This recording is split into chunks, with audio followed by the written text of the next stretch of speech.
Hey, welcome. My name is Jimmy Gaudry. I am the director for the Arthur Carhart National Wilderness Training Center. This is day 7 on the job for me, and just wanted to take the time to thank the presenters today, to thank Rob for putting this on, and to share a little bit of information about the Arthur Carhart National Wilderness Training Center. The training center was founded in 1993. We are located on the campus of the University of Montana. We have a mission of equipping and inspiring agency leaders and partners to ensure that America's national wilderness preservation system endures for future generations. We do this through training, information, and education. We have a relatively small staff made up of 7 employees total, and each of the 4 federal land management agencies is represented here. We partner with the University of Montana to host the website I think many of you may be familiar with. That's Wilderness Connect.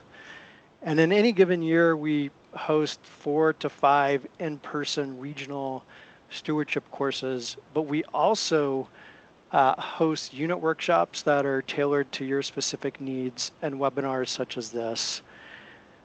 I would just want to close out by saying I encourage you to reach out to myself or to your agency representative here at the Carhart Center. Rob's going to put a link in the chat that will connect you to our website as well as a Wilderness Connect link. And would just say if there's anything we can do to help serve you, that's what we're here for, and we're all ears. And with that, I'm looking forward to the next hour and a half, and we'll pass it back to you, Rob. Thank you. Thanks, Jimmy. And yeah, my name is Rob Burrows. I'm the National Park Service Wilderness Training Manager and obviously the NPS representative at Arthur Carhart National Wilderness Training Center. And I am going to introduce Adrienne Lindholm, who's worked for the National Park Service in Alaska for 25 years.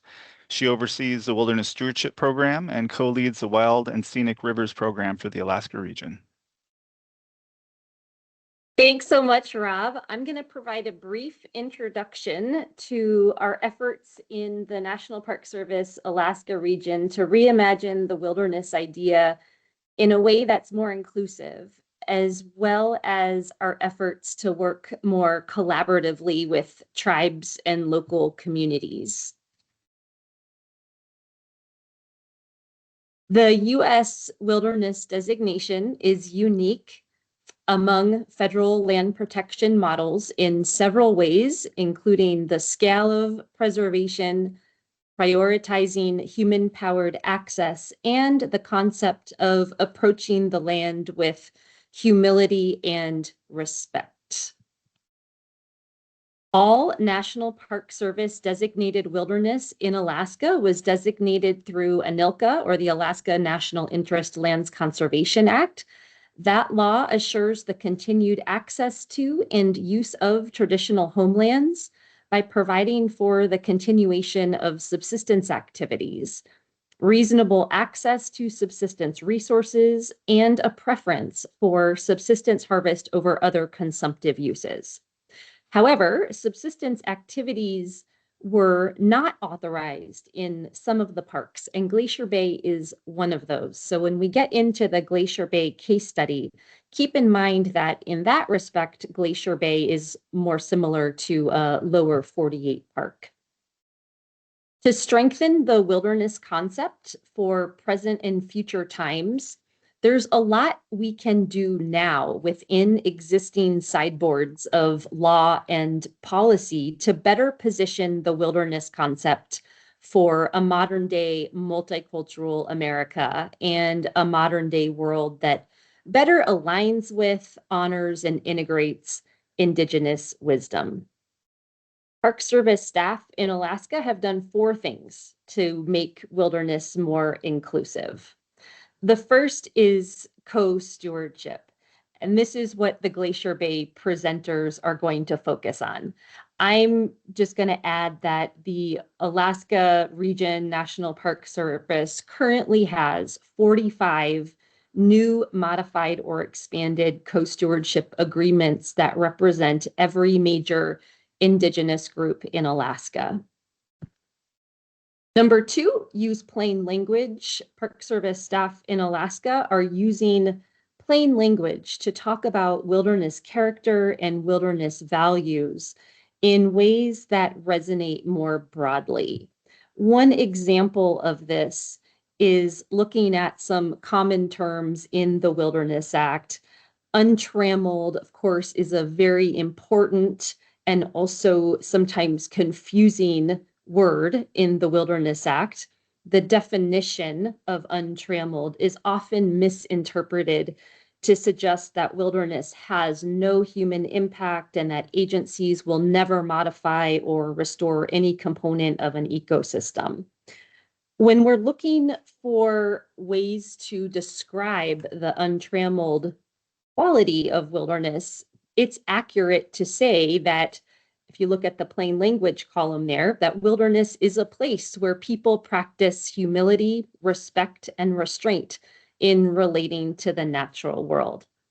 The International Journal of Wilderness article that's included in the resources links email that I believe Rob sent out yesterday has many examples of how we use plain language that might resonate more broadly across cultures when we talk about terms in wilderness law and policy. Number 3, we talk about the history of wilderness in more honest terms and in ways that honor and recognize many perspectives. One example of this is that to help change the narrative around wilderness lands, and especially to challenge the idea that wilderness is not for people and that it erases all human connection to the land, we now convey the following themes in our communications.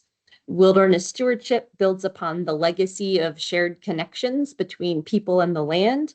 Homelands of Indigenous peoples that are now also recognized as wilderness are the culmination of thousands of years of Indigenous land stewardship.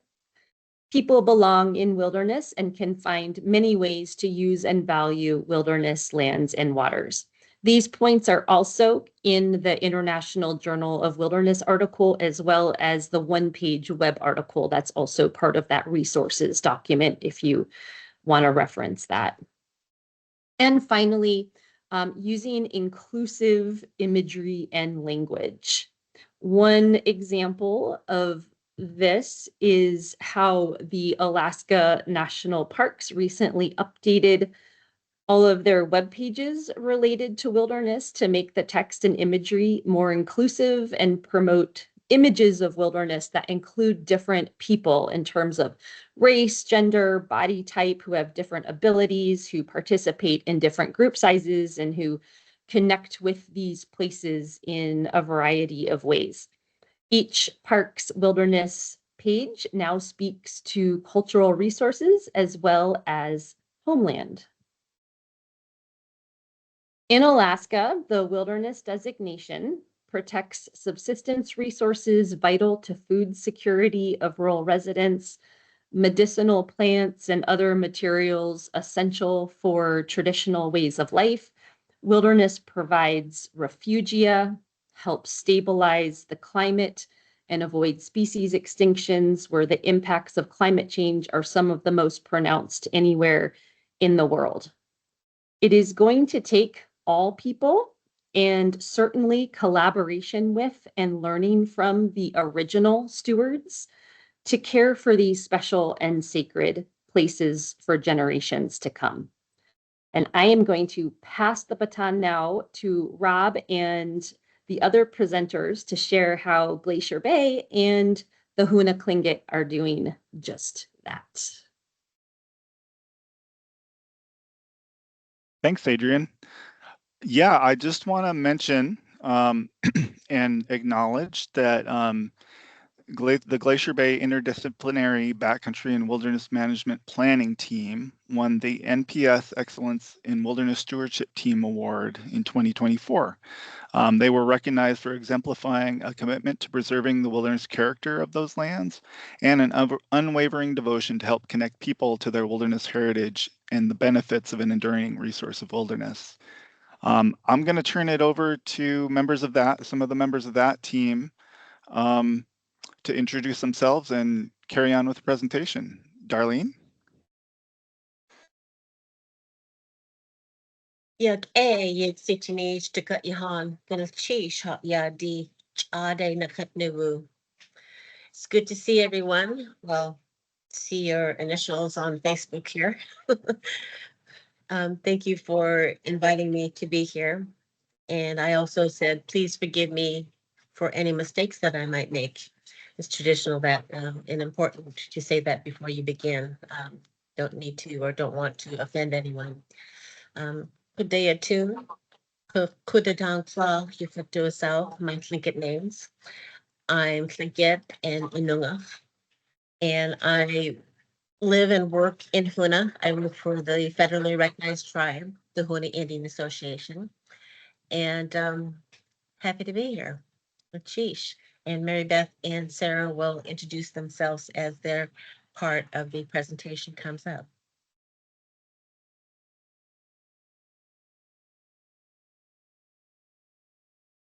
So I'm Darlene. If it's okay, I'm going to start sharing the presentation and let you Please roll do. through. Feel free to tell me next when you need me to go faster. Otherwise, I'll just kind of go at the clip that we're used to going at.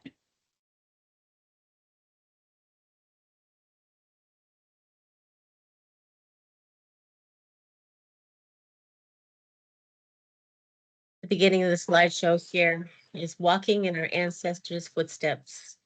And there's some photos on there. Because Glacier Bay has been homeland to the Tlingit since time immemorial. Although Glacier Bay wasn't inhabitable till about 1250, we still say since time immemorial. Before the little ice age came, which is about the mid 1700s. And then it receded just as fast as it came, say about mid 1800s. We were back in Seshiye, edge of the glacial silt. And today we say Si'iti Geyi, Bay in place of the glacier. Deep thanks for our one back slide, please, Mary Beth. Ganeshish claim to our ancestors' wisdom. Ganeshish claim is big thanks or deep thanks. And there's photos there of some elders that took the time to listen to their ancestors, because that's how, being an oral tradition, the wisdom has been passed down. Gusu Yuhan, where are we? You see Glacier Bay National Park and Preserve right there in the black and southeast.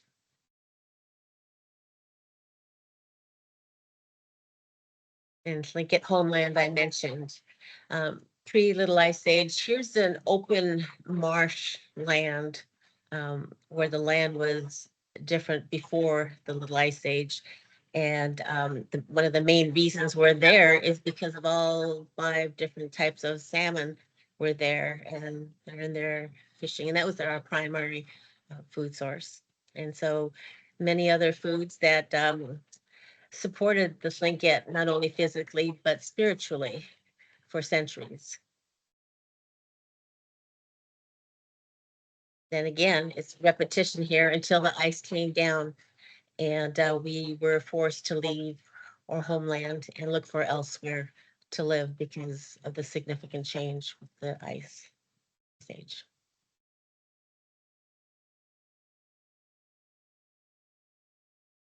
And just as I mentioned earlier, we quickly resettled when the ice retreated. And the name changes too. When the ice came down, the name became At-tu, among the ice. And I'll say it again, Si'iti when it receded, and the bay in place of the glacier. So this is all Tlingit homeland here. And here's a photo that shows when we did come back into Glacier Bay. Temporary housing was set up for smoking fish and meat.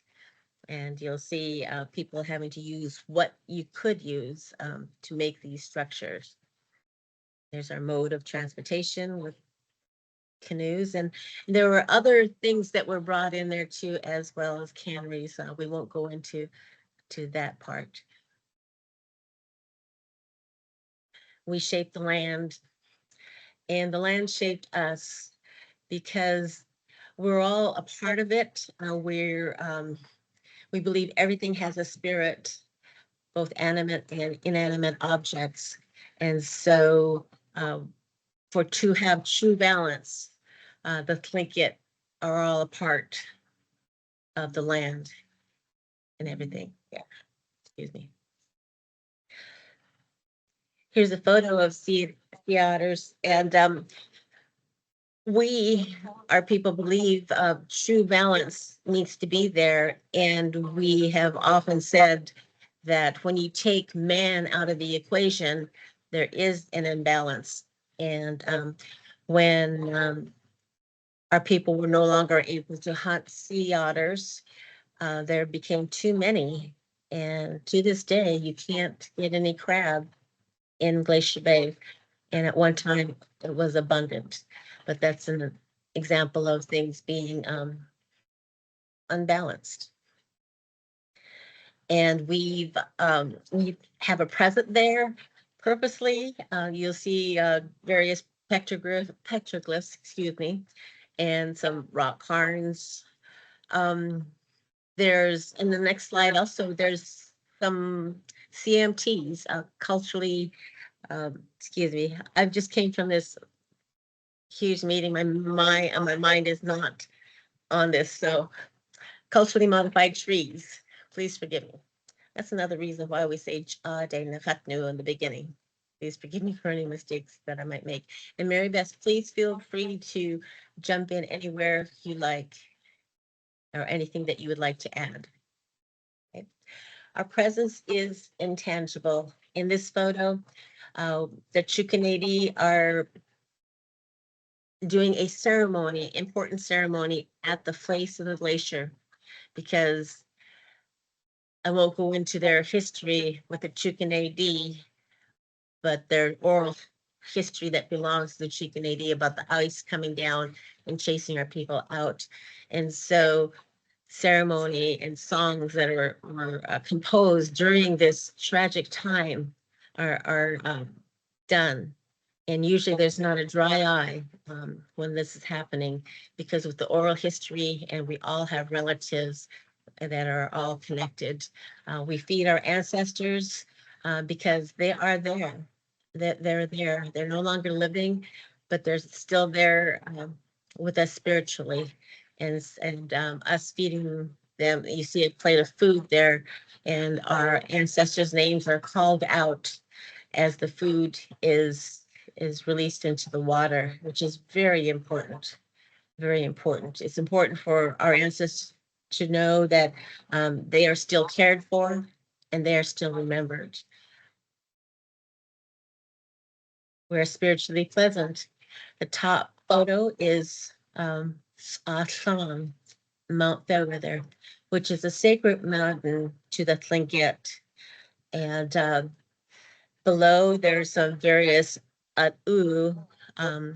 items that belong to the clans, and usually people from the opposite clan are hired to carve or make these items that record these important historical events. It's all part of our history. And a crest, I'd like to let people know who aren't familiar about crests. Just like in Europe with the castles, they have crests that belong to that particular family or that lineage. And that's how it is with the Tlingit as well. With crests, there's specific crests of various animals that belong to certain clans. And just invoking or just saying or talking about that specific item, you're bringing your history, your spiritual connection of our people to that time or to that ceremony. It's very important. very important. There's not only when I mentioned the adu or the items that were carved, but songs were created, songs were written. And this is all our oral history and deeds, or the connection, excuse me, to our land. And this is all through Glacier Bay. We are truly spiritually present. To the right there's Lituya Bay.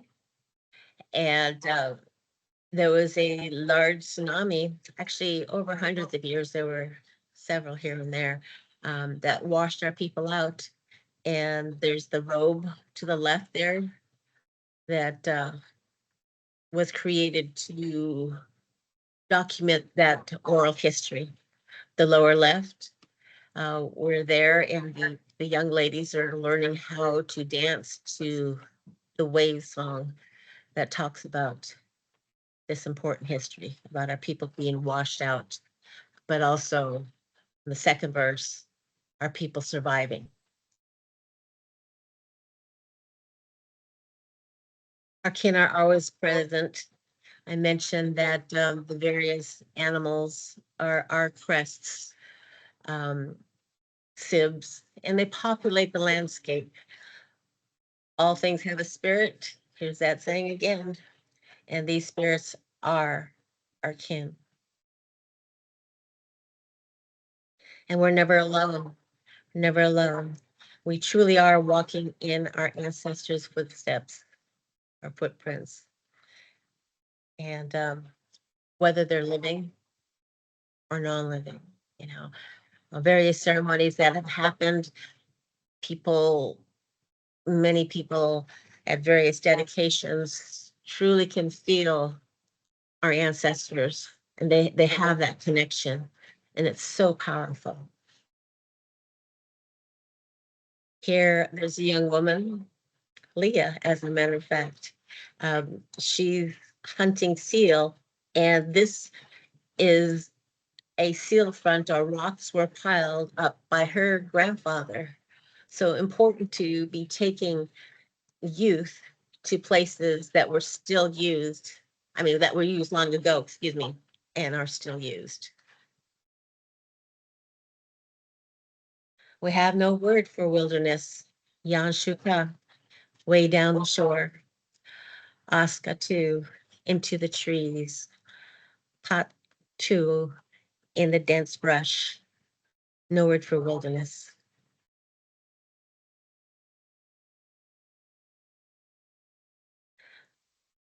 Okay. Thank you, Darlene. Welcome. I'm sorry, I had to stop the slideshow because I can't unmute myself at the same time. So I'll reshare again. But I'll first introduce myself. My name is Beth Moss. I am the tribal liaison for Glacier Bay National Park and Preserve. I've had the honor of working in the Glacier Bay area, both for the National Park Service and for Hoonah Indian Association for a little bit over 30 years.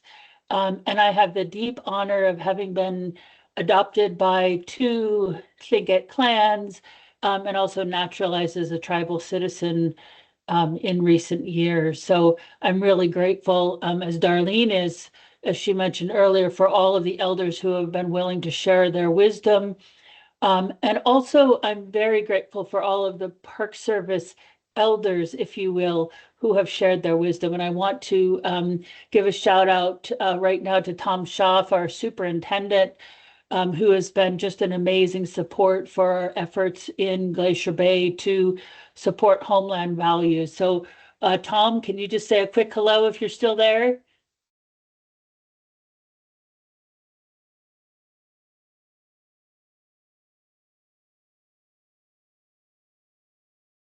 He's probably muted. So anyway, Tom is listening in.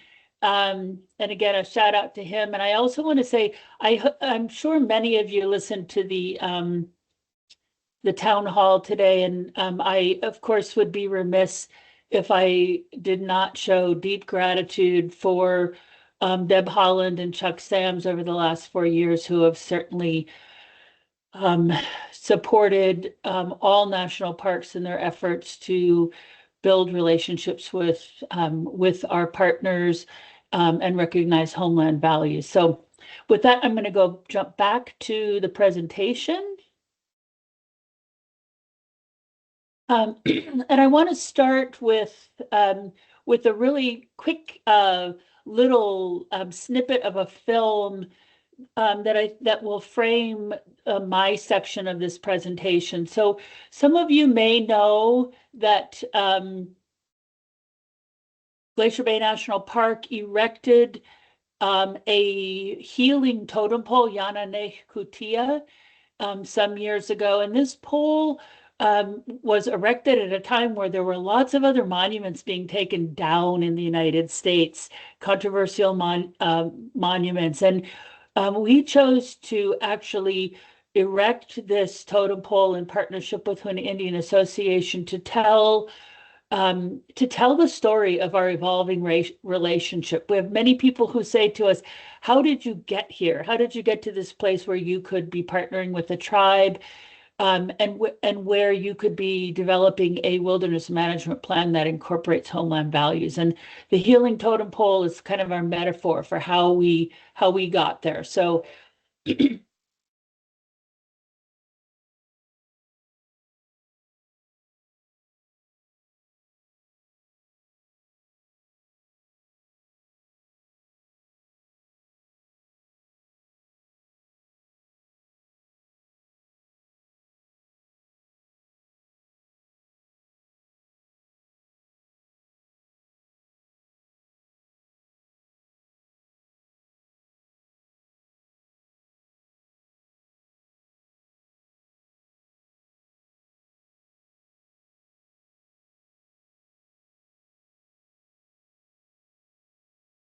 So I'm going to use the healing pole as a mechanism or a metaphor for going through our relationship, our evolving relationship over time to a path of healing.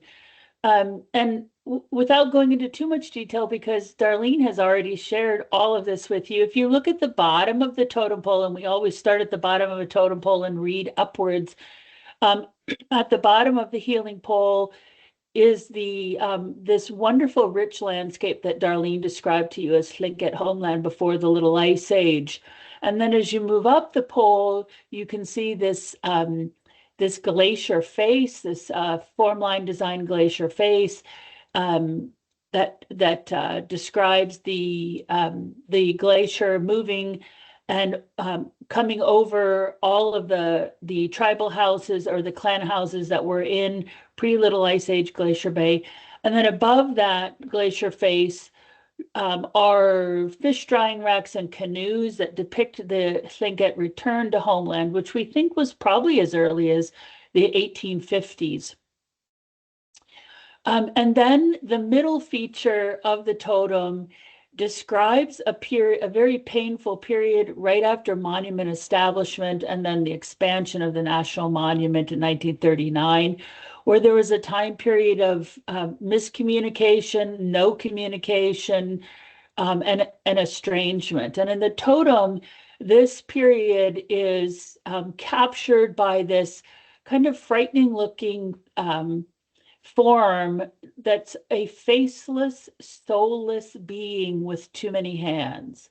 And that being, that creature, was described by Ken Grant, a Duckdainton elder in the community of Hoonah, who has since passed away. But he coined that phrase that the federal government was a faceless, soulless being with too many hands, reaching out and taking everything.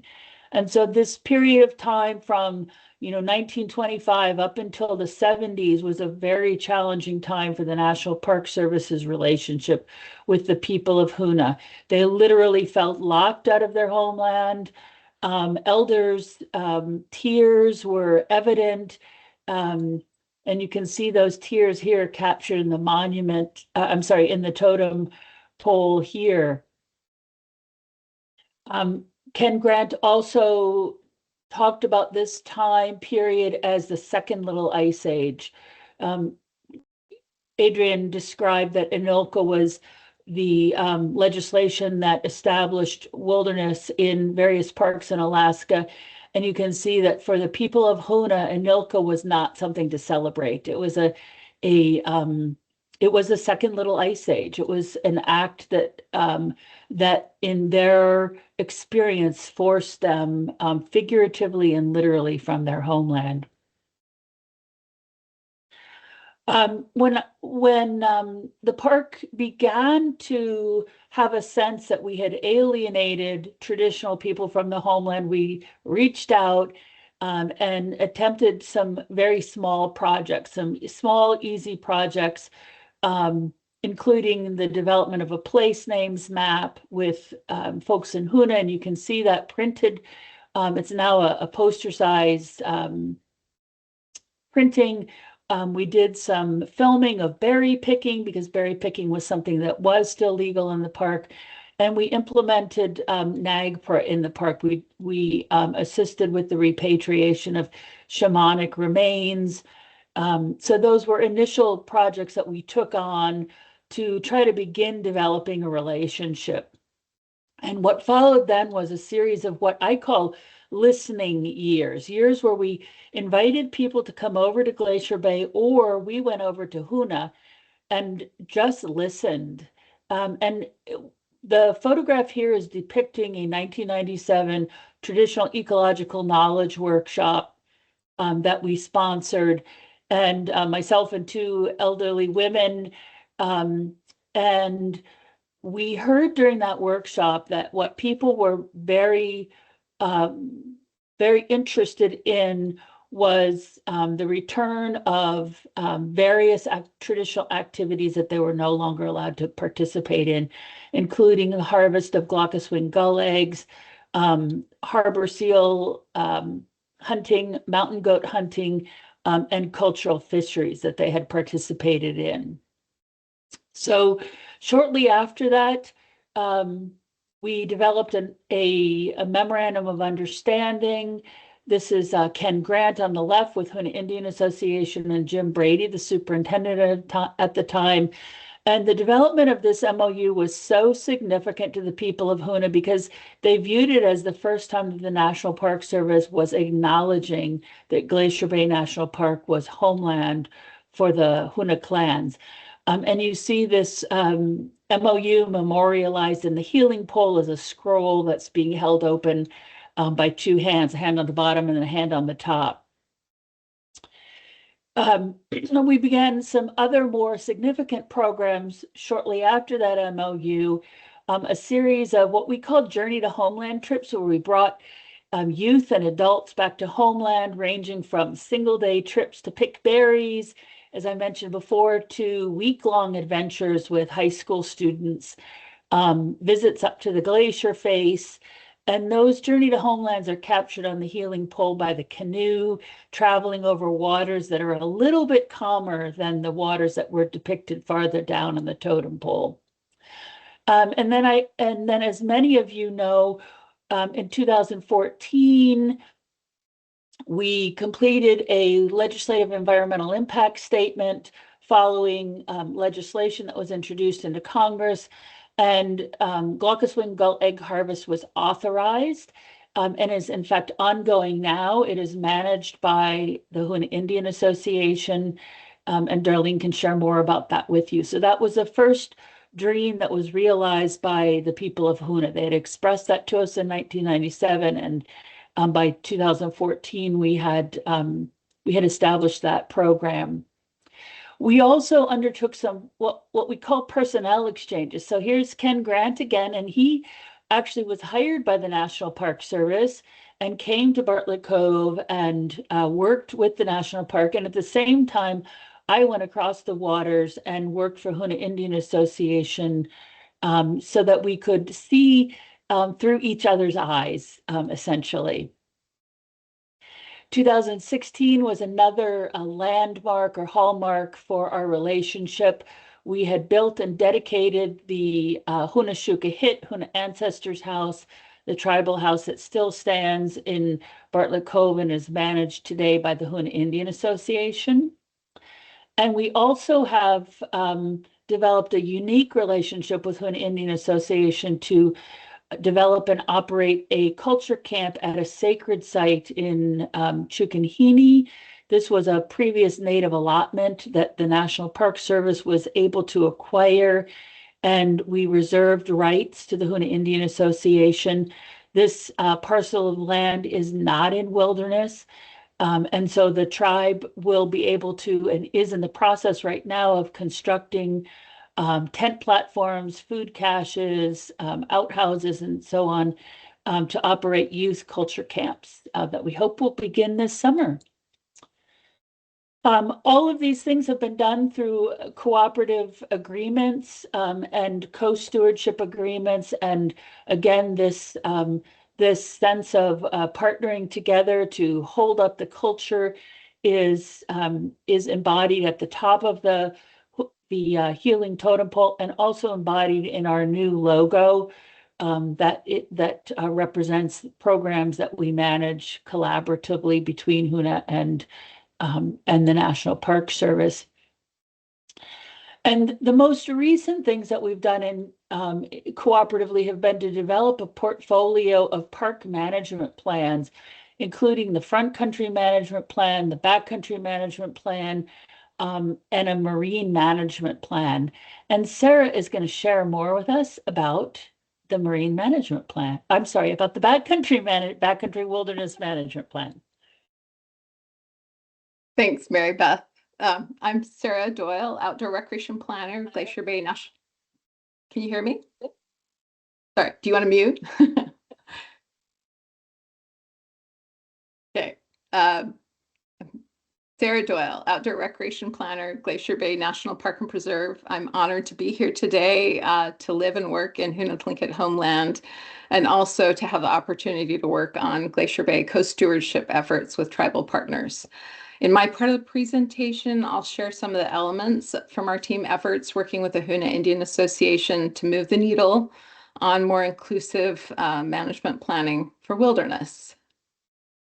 Glacier Bay, for context, has Glacier Bay National Park specifically has 3.2 million acres. It includes 2.7 million acres of designated wilderness, the highest conservation protection Congress affords.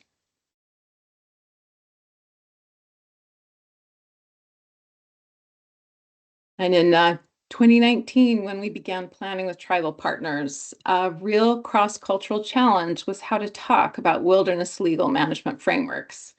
This wilderness language does not overlap with Tlingit language and cultural concepts. So we worked to reframe Wilderness Act concepts, both acknowledging the long Tlingit clan history of settlement, resource stewardship, and then second, finding language that speaks to Tlingit cultural values. So this new language guided our plan. Adrienne already shared some of these examples, but I'll share more. Examples include from the Wilderness Act, free of human influence. An inhabited wilderness, that would be free of modern human influence, but bringing in homeland values, it's a place where all are part of the community of life, and human influences and actions sustain intact ecosystems. The concept of the Wilderness Act and impacts of broader human influences, an inhabited wilderness focused on modern influence, but bring in homeland values. It's where a living ecosystem and the cultures it sustains are whole and intact. Areas of the earth where the community and life are untrammeled, as Adrienne mentioned, or untouched by man and humans. Those instead in an inhabited wilderness, they're intact ecosystems, protected homelands. And when you bring in homeland values, it's a place where humans practice humility, respect, restraint in relating to the natural world. The Wilderness Act areas as a man himself is a visitor who does not remain. The Hoonah Tlingit are not visitors. An inhabited wilderness is where there's respect for the environment and it's timeless.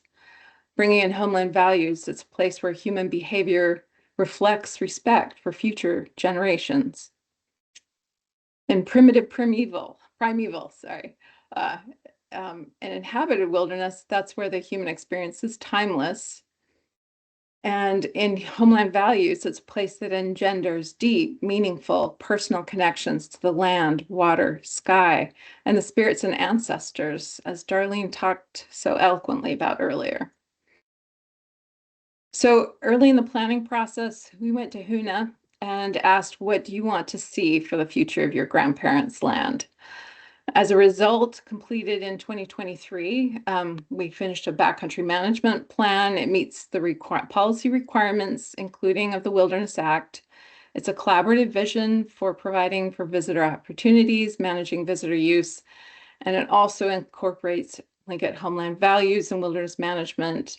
And I'll be sharing some of the specific plan elements that represent these values and where we tried to really move the needle on tribal priorities that are long held, as Mary Beth explained, kind of the long early parts of the relationship and what we were asked and have not, in some cases, responded to. So we started, or one example is incorporating Tlingit language throughout the document, as you can see here in the table of contents.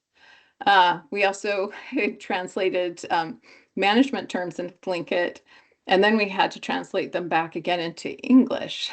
So for example, wilderness is a quiet place. And I'll let Darlene pronounce them, but regulations and closures, they're the things we live by. Resource management, taking care of the land, sea, and air. And this speaks also to what Adrienne shared about simplified language.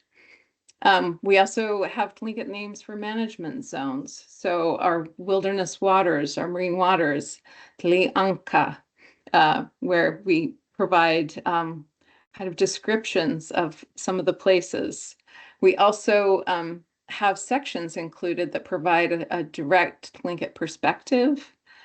And during our planning process, we also shared the story map, kind of brought into or the Tlingit place name map, brought it into a story map and shared with the American public while we were going through the planning process. We also considered how to protect sacred places like Mount Fairweather, including addressing the sensitivity of commercial climbers guiding into caves of shamanic initiation. And specifically, we limited guided climbing at commercial visits to sacred caves through our plan's extent necessary determination. You can see that in the appendices from the link to the webpage. We also provide education in the plan to explain why this level of respect is warranted. And we're working on with a tribe on a new short film to educate all Mount Fairweather climbers. Another specific element in the plan is reversing a policy of benign neglect for structures in designated wilderness where they have important ethnographic ties to living Hoonah Tlingit culture. And we're working on some visitor wayfinding using totems that indicate visitor shoreline drop-off and pickup sites. And kind of another set of topics that might have a longer legal and compliance road, more similar to the Tlingit gull egg harvest. Specifically, we've committed to exploring indigenous traditional harvest of species for ceremonial purposes, including harbor seal, mountain goats, and cultural fishery, including connected to the tribe's Berg Bay Culture Camp that Mary Beth mentioned, and training young people on the use of traditional methods. So in summary, this collaborative process delivered a Glacier Bay National Park Backcountry and Wilderness Management Plan. It honors and affirms the rich and enduring cultural tapestry of Indigenous presence in the wilderness since time immemorial, and affirms the enduring Tlingit in their homeland, past, present, and future, as integral to wilderness character. And now I'll invite everybody back, our presenters, for questions, comments, and discussions. Thanks.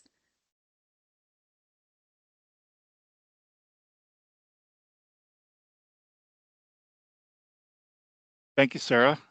Yeah, feel free to put questions in the chat, or if you want to raise your hand and come on mic or camera, feel free. Okay, I got a couple questions. Zach Miller, go ahead.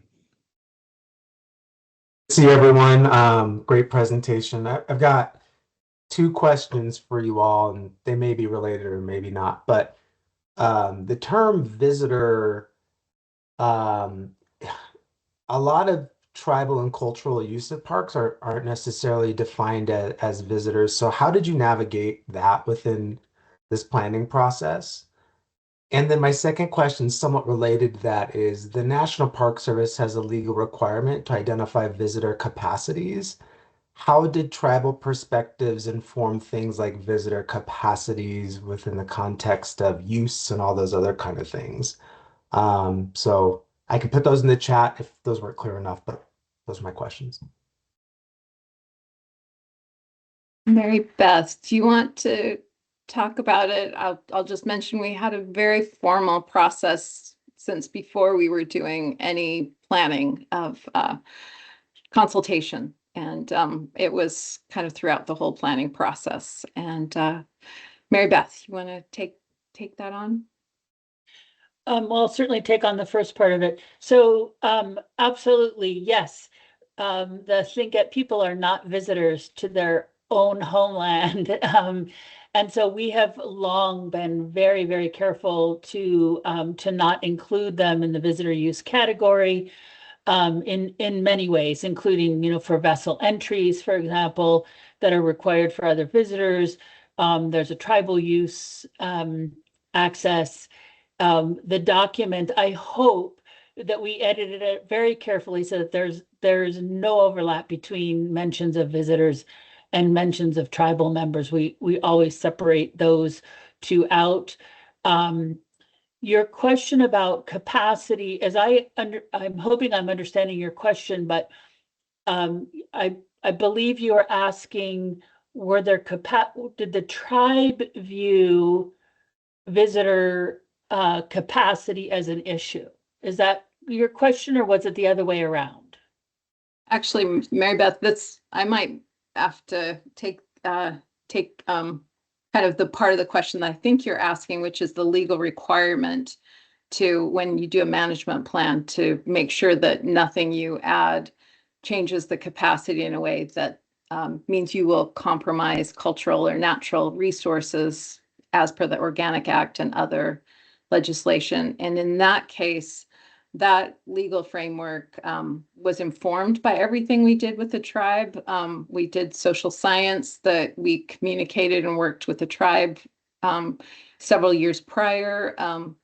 But I would say the nuts and bolts of that analysis weren't necessarily brought forward for tribal review directly. Okay, it looks like we have a question from Gregor. His hand is raised, and then we'll move over to the chat. Yeah, thank you very much. I'll echo what Zach said. I think this has been a really rich presentation. And so the answers to questions many of us may have, I thought were really deep. And it's clear that there's been a lot of work for a long time to get here. And it's just really great to see this. My question is really a very specific one, and it's connected a little bit with, I think, something Zach said about terminology.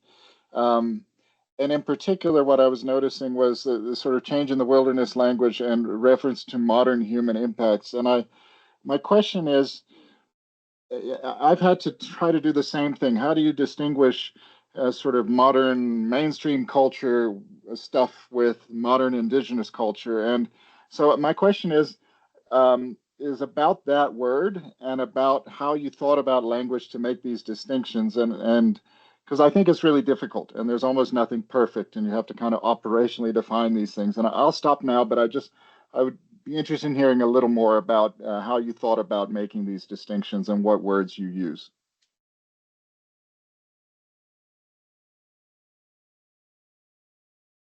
I think I'll just say that we emphasize a lot living culture. And I think Darlene's pictures really embody that each generation is coming. They have different ways. You saw Cheetos on the plate where they're feeding their ancestors. So I think, yeah, the spirit of the plans, and if you get the documents and you read, it's about an intact living culture. Mary Beth, Darlene, anything else? Sure, I'll jump in. So the the region sort of went through this exercise of looking at the wilderness language and then updating it based on some very preliminary work that Sara and I had done. And then Adrienne and a group of people took that a little bit further. And we had the exact conversation about this word modern is it's just sticky. And so we walked beyond that to the homeland values language that you saw, the third category. And, although we have not, stamped that homeland values language, it seems to feel much more comfortable to Glacier Bay than that inhabited wilderness with the word modern stuck in there. So I can't say that Glacier Bay or the Hoonah Indian Association has stamped that as good to go, but it's farther along than using the term modern in my opinion, and I think that goes for the park and tribe.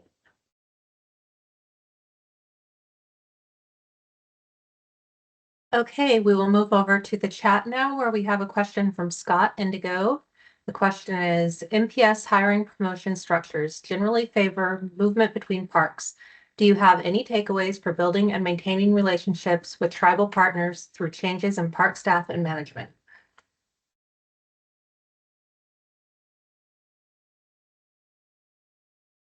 One thing that I really think is wonderful that the National Park Service, Glacier Bay National Park Service does is the interpretive training that happens every season.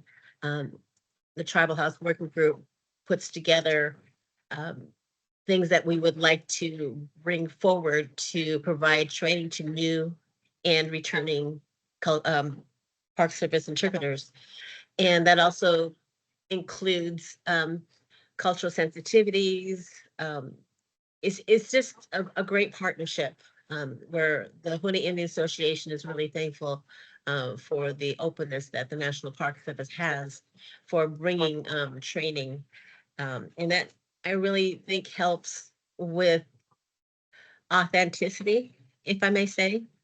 I know people who come to work at Glacier Bay National Park are from all walks of life, all backgrounds. And every single person that's come there has been open to learning about Tlingit culture, which I think is fantastic. And it wasn't always that way long ago. And so it's definitely evolved. And it's a win-win all the way around.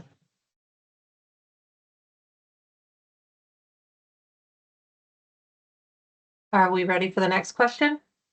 I'd like to jump into because this is an issue very near and dear to my heart. The idea that to advance in many land management agencies, you need to move from place to place to place, and that certainly has been the past for the National Park Service. My experience at Glacier Bay, and I know everybody, I'm a little bit nervous to say this, but Glacier Bay is a really special place. People don't leave. They come and they stay. And I think, and that's true for leadership positions. We also hire a lot of the park hires a lot of local hire people that are deeply committed to place and people. And I'm a giant proponent of people build relationships, whether we like it or not. So staying in place and being rewarded for staying in place is very important. And Glacier Bay has those long-term employees, including long-term superintendents or folks like, Tom Schaff, who was the deputy superintendent and then, became the superintendent because he's committed to Glacier Bay. I also would say that the same could be said for stability in the tribal government. And so having folks like Darlene, who have been around not only in Hoonah, but very involved in culture and very involved in the government for many, many years, is equally important.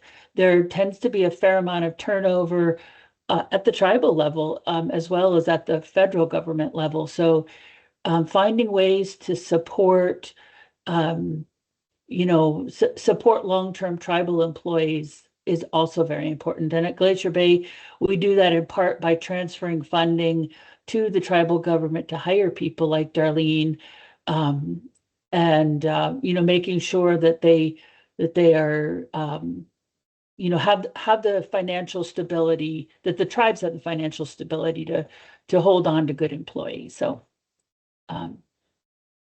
those are some ideas. Okay, our next question is from Hannah.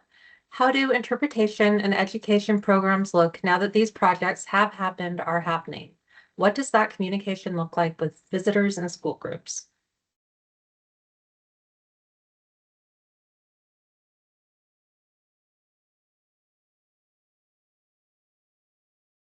Darlene, why don't you jump in with that? Okay.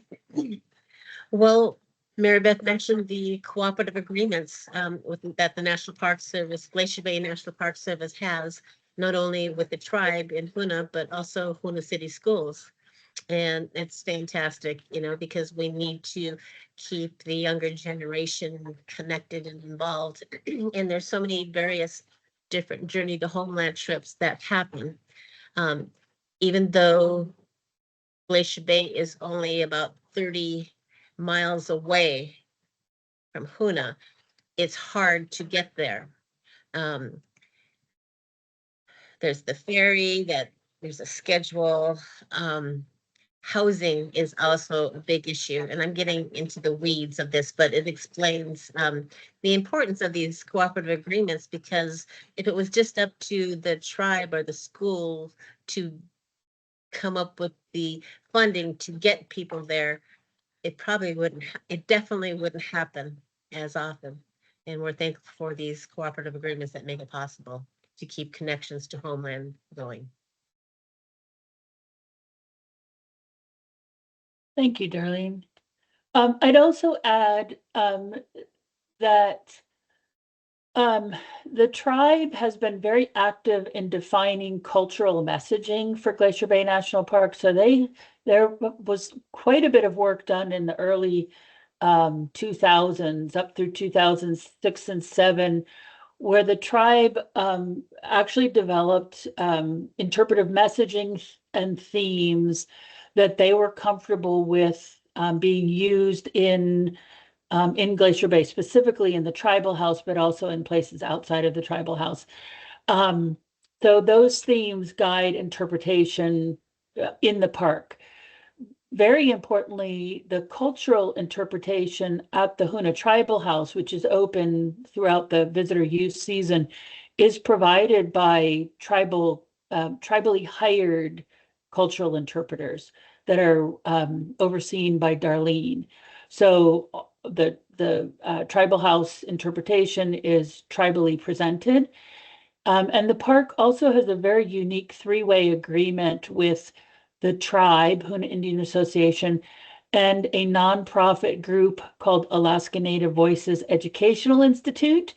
And that nonprofit group provides cultural interpretation on many cruise ships and tour boats in the park.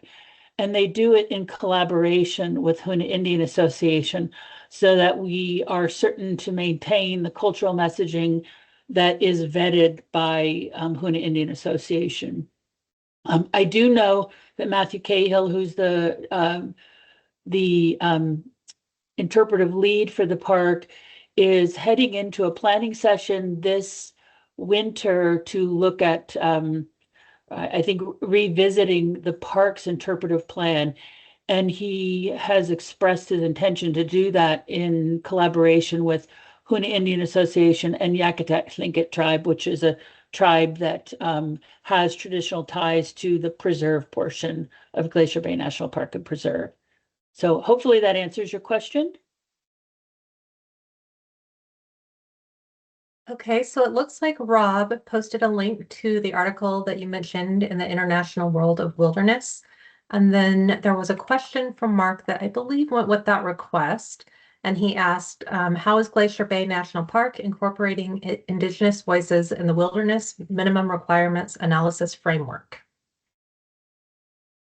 I could jump in for a minute and I'll also invite Adrienne because I think Glacier Bay is working with the region to incorporate co-stewardship into the steps in an Alaska-specific MRA form.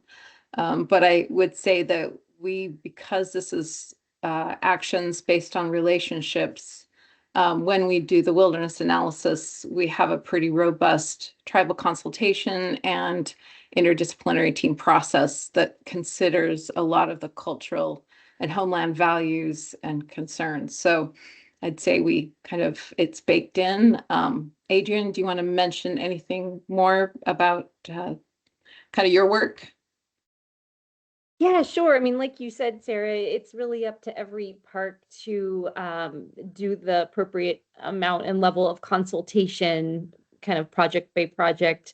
But in terms of the actual form, we probably all know that the new interagency minimum requirements analysis framework, the MRAF, has been put into use now for a little while, but the Alaska region chose to modify the MRAF form a little bit to better meet our unique needs in Alaska. And then along with those edits, we also added a prompt at the beginning of step 2 of the MRA to prompt the folks who are doing the analysis to consider any homeland or co-stewardship considerations. So it's now built into our process.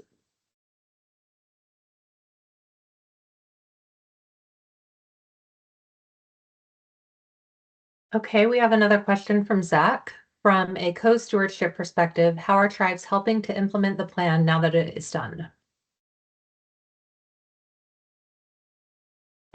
So I'll start off that we already have some totems that have been carved for the drop-off site, and we have some compliance and other things, but we're working with the tribe on that element.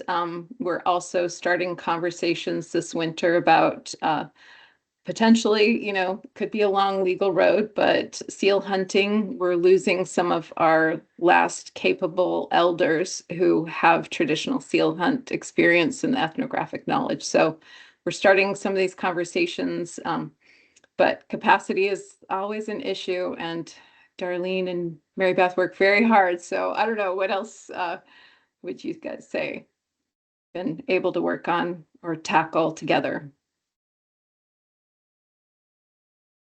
One thing I really want to say real quick here before anybody gets the wrong idea about seal hunting is it would be one traditional seal hunt that's being discussed. It would not be open for hunting in Glacier Bay. There's discussions about a potential seal hunt. So just wanted to clarify that. Thank you, Darlene. As Sara mentioned, we are, we're just beginning to do implementation for many of the things that were identified in all 3 of the plans that, we've talked about the backcountry plan, backcountry and wilderness management plan that we're talking about today. We actually are meeting January, sorry, I started to say June, that'd be a long way off. January 28th with the tribal council, and we are going to sit with them for a day and chat about, how do we move forward? Which of these activities that are outlined in the plan are the most important to you? And how do we move forward with the limited staff that we have and the limited staff that the tribe has? But as Sara said, 2 things that are already underway are the backcountry totems. 2 of them have been carved. A 3rd one will be carved this summer. We've already started conversations with Harper's Ferry Center about the mini film focusing on Mount Fairweather and how to behave appropriately in Mount Fairweather. We're actually talking about that being, well, possibly expanding that concept to more like a cultural leave no trace film. It occurred to us that, you know, we were putting together like a little brochure about, you know, cultural leave no trace concepts. How do you behave culturally appropriate in someone's homeland? And we thought, oh, actually a film, a short little video film would be potentially really appealing to share with people how you know, how deeply held many of the concepts that Darlene shared with us earlier are still held in the living community of Hoonah. I mean, I think people tend to think that, oh, you know, Indigenous people 500 years ago felt that the glaciers were alive. But the reality is people in Hoonah today hold that belief very deeply and very firmly. And their interactions in homeland reflect that deep reverence, and they are affected negatively affected by how some of our visitors behave in their homeland. And that has come out in a range of studies. So anyhow, that's a long-winded way of saying the concept of a film about how to behave in homeland is floating out there, as is the beginning of the film, how could climbers, commercial and otherwise, behave on a sacred mountain. So two things that that are already underway, and then meetings this winter to move forward with some of the other concepts that are flying out there.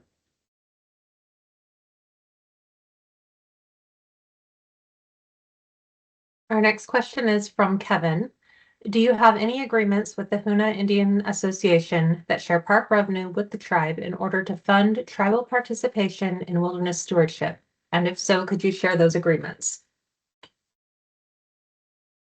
Yes, we do. The cooperative agreements that we sign every year with Hoonah Indian Association transfer about $500,000 a year to the tribe to support all kinds of collaborative management, from collaboratively managing the tribal house to the gull egg harvest to carving the totem poles. All of those projects are directly managed by Hoonah Indian Association and funded by the National Park Service through concession franchise fee funds that we transfer on an annual basis.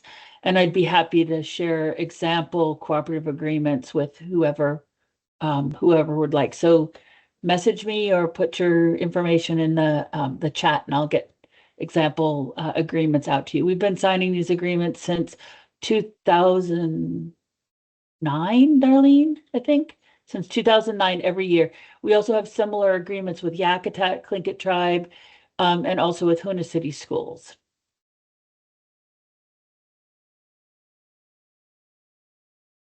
Okay, we'll move on to the next question from Justin. Are the cultural trainings funded in support through annual cooperative agreements? Yes. Yes, they are.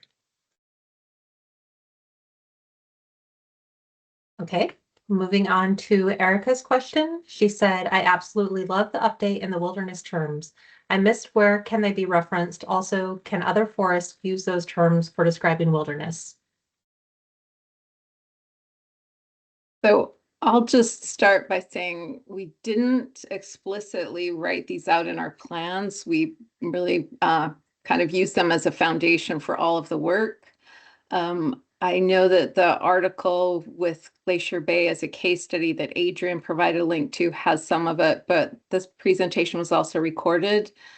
I will say that borrowing someone else's kind of aha moments or where they got to through a process, you're welcome to take them. You might find that conversations kind of starting from ground zero might get you something that's more specific to your place. I think we had elders and other people who have such a deep knowledge of Glacier Bay reflecting these homeland values to us. And so I would assume that there are elders with other public lands that might be more appropriate to work with. Mary Beth, Darlene, other thoughts? I think you said it perfectly, Sara. Thank you. And I'll just add to that in the International Journal of Wilderness article, it presents some alternative phrasing for terminology that is a little more general, and it's not as park specific as some of the Glacier Bay examples are that Sara shared. So those would be probably a good starting point for other units to consider using. They were really derived from a more generalized look at what are the foundational values that underpin the Wilderness Act and what are generally common values that underpin Indigenous beliefs, and where is that overlap. So there's actually a list of what we identified as generally shared values in that International Journal of Wilderness article. It's things like interconnectedness and a sense of restraint, humility and inherent sovereignty or free will of nature, those kinds of things. And so the alternative phrasing, it's not been adopted in any kind of national or regional policy. The alternative phrasing was intended to stand alongside the terminology and phrasing that currently exists in wilderness law and policy. And so we felt like we were not attempting to modify law or policy, but work within the constraints. So in that sense, I think those are really safe starting points for other units.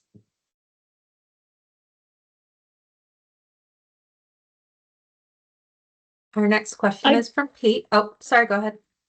I just want to throw in something that might seem a bit awkward, but it feels like maybe the right time to do this. So I just want to honor the fact that a lot of the language that Glacier Bay used was developed in collaboration with our tribal partners. And when we as federal employees write something or or produce something, it belongs to the American people, to the taxpayers. And so that's just part of our job. When you take a photograph, it belongs to the American people. When you write a document, you aren't the author. It's the government is the author. But we always try to be very mindful that when our tribal partners are engaged in these activities, they're not federal employees.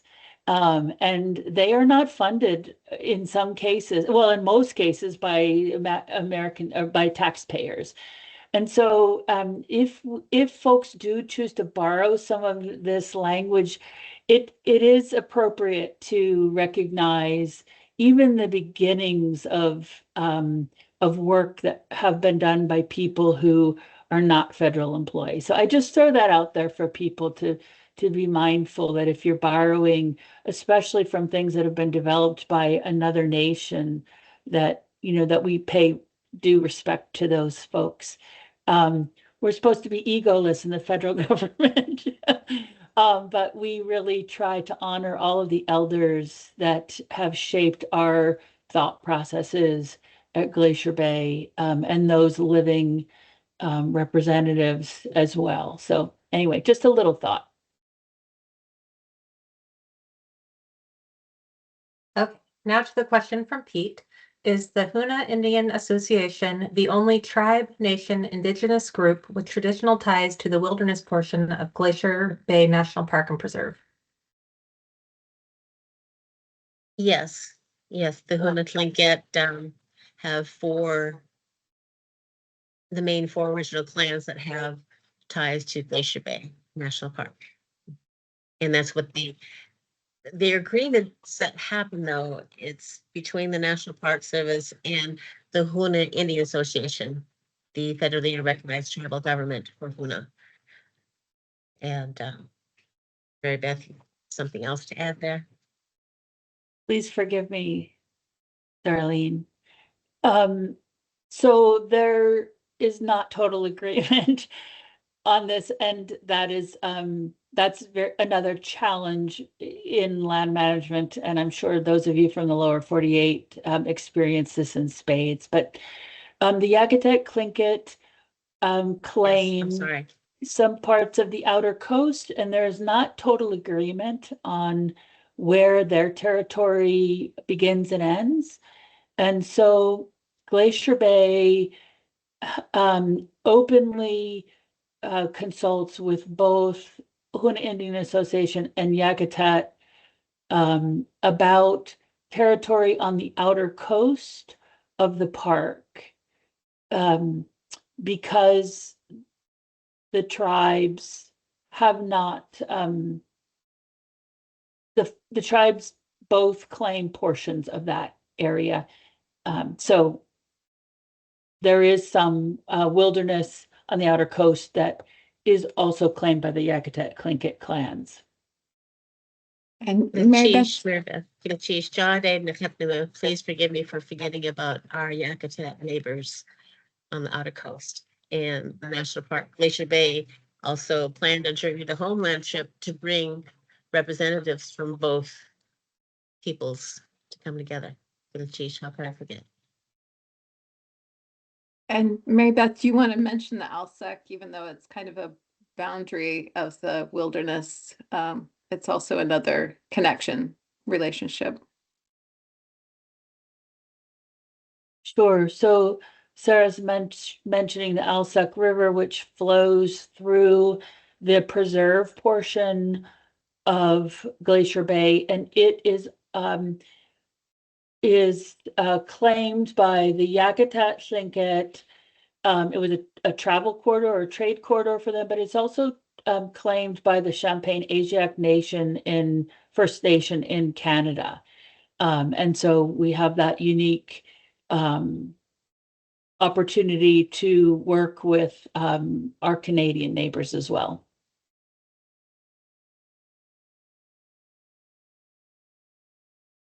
Next question is from Stephanie. How have the climbers reacted to the Mount Fairweather new rules and regulations? Have they been respectful? So I can just maybe start with the number of climbers is quite small, and we have a few guiding companies who have been responsive to kind of working with us on their commercial services, kind of traditional agreements through the NPS processes. So we have yet to roll out some of the interpretation in meaningful ways yet. So I think we're at the beginning of some of that conversation. But I will say that we did have a lot of conversations that kind of started in the 2000s. And so there has been commercial guided activity on Mount Fairweather for some time. And I think just the institutional will to talk about how to kind of, as Mary Beth said, leave no trace on really sensitive cultural issues. You know, we really sacred chapel. We wouldn't do things there that are inappropriate, or we would try to protect and respect that. So I think that's the spirit that we've been communicating. So anyway, leave it at that. Okay, it looks like we have one last question from Zach. What kind of perspectives did SOLs have, re the language?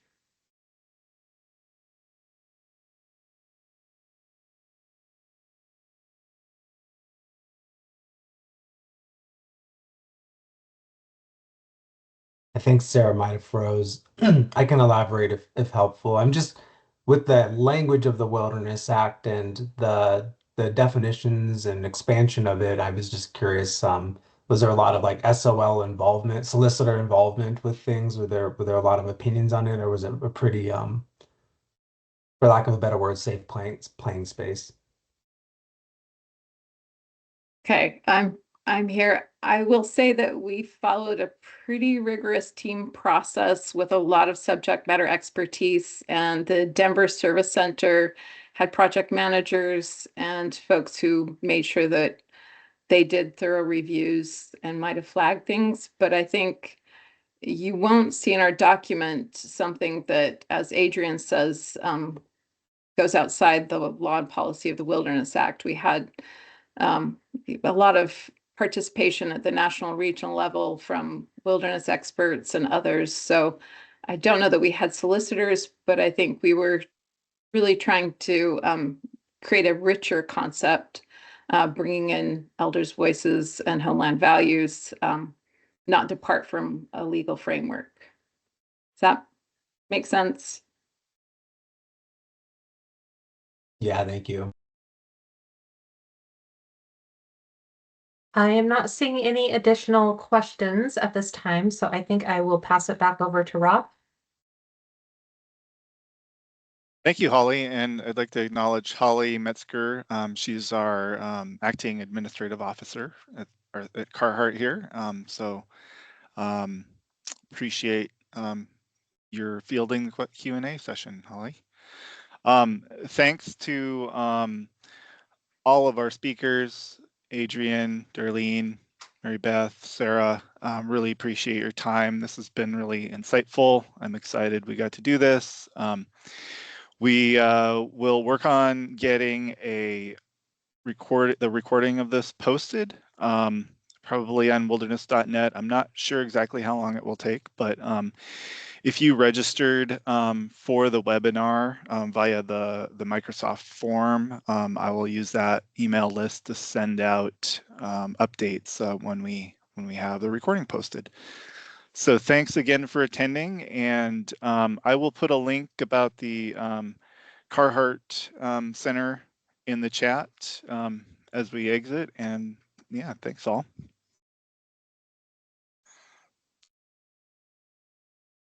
Thank you, everyone, for joining.